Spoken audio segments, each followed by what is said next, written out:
တဲ့ဘာလို့လဲယောဂီဝဆုံးနေတယ်ဥပုပ်နေလည်းပေါ့ယောဂီဝတ်ဆိုဥပုပ်နေမှာဝတ်ရမှာလားပြောတိုင်းတိချိုးလေးယူခဲ့အောင် 你啦， တိုက်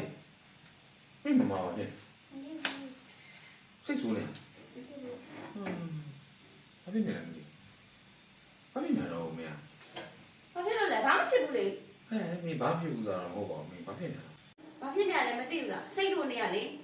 စိတ်ဆိုးနေတာတည်ရလေဘာလို့စိတ်ဆိုးနေရလဲလို့ပြော အခုမှတဲ့ကယူမဆိုင်တော့ဘူးလေ အေးခဏခဏနေမှာဖျားဖျားကနေမှာလာလာလာလာဝတ်မှာတော့ပြောရအောင်လာလာလာ စိတ်တို့နေရပြောမှသိမှာလားအကိုက ပြောထိုင်ပြောမှမသိအောင်အတဲ့မပြောရင်ကွာဘယ်လိုသိမှာတော့ကိုအိမ်မီဆန်မမဟုတ်တာ ဘာလဲအကိုကလာအော်နေရလားတဲ့ မဟုတ်ပါဘူးတဲ့ကလည်းအတဲ့ဘာဒေါ်လာထွက်နေလဲအတဲ့ဘာလို့အဲ့လောက်ထိဒေါ်လာထွက်နေလဲဆိုတော့ကိုကဘာလို့ထားမိလို့လဲဆိုတော့မတိလို့လေ အဲ့ကြောင့်မို့အကိုကတဲ့ကယူမဆိုင်ဘူးမချစ်ဘူးလို့ပြောတာလေ အခုကဂိမ်းဆိုင်ဝင်ချဘူးဆိုတော့ဘာလို့နေလို့တော့ဘာလုပ်ပြရမှာ အကိုကလည်းပြောမှသိမှာလားဘာလို့လဲဆိုတာအကိုတဲပြောမှသိမှာလားအကိုက အေးဘောတဲ့ပြောမှသိမှာပေါ့တဲ့ပြော ဟုတ်လေအကိုကသိရမှာလေတဲ့ကိုချစ်တယ်ဆိုတဲ့ချစ်တယ်ဆိုရှင်တဲ့မပြောရတယ်အကိုသိရမှာလေ အေးအဲ့ဆိုလဲဟိုတောင်းပန်နေကွာကဲပြောကြည့်သေးပါဗျာ အဲ့ဆိုဒီနေ့ပဲနေရလေ တော့ပေါ့ပြီဗိုက်တာမင် M ဟုတ်တယ်မလားဗိုက်တာမင် M လို့နေရမလားငါတဲ့ခဏလေးစောင့်နော်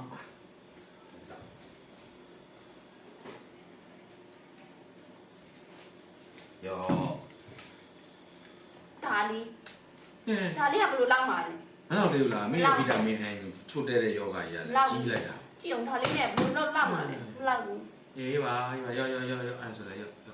ဟုတ်ပြီလားနေပါလေပြုံးလိုက်အောင်ယောဂီဝတ်စုံကြီးနဲ့အဲ့ယောဂီဝတ်စုံကြီးနဲ့အမှ shopping သွားလိုက်ပတ်စံနေယူ shopping သွားလို့ရှိရင်ဒီနောက်အုပ်ဆိုလို့ရှိရင်အဲ့ဆိုလို့ရှိရင်ဂျန်တဲ့ဟာတွေဝယ်ဖို့ကြတော့ အဲ့ဆိုရမယ် cosmetic ဝယ်ဖို့ဟုတ်ပြီလားအဆင်ပြေပြီလား အစောကြီးကအဲ့လိုတိမှာပေါ့ဘာလို့စိတ်ဆိုးနေလဲဘာလို့စိတ်ဆိုးနေရလဲမပြောခိုင်းနဲ့လေတိရမှာလေမဟုတ်ဘူးလား ဟုတ်ပါပြီ နောက်ဆိုအဲ့လိုဖြစ်နေတယ်နော် ဟုတ်ပါပြီလို့ ပြီးရအဲ့ဆို ဟုတ်တာအေးအပြင်ထွက်ရင်လေယောဂီဝတ်စုံကြီးနဲ့တော့မတွားနဲ့နော် သိပါတယ်အကိုရဲ့ အေးပါပြီးတာပါ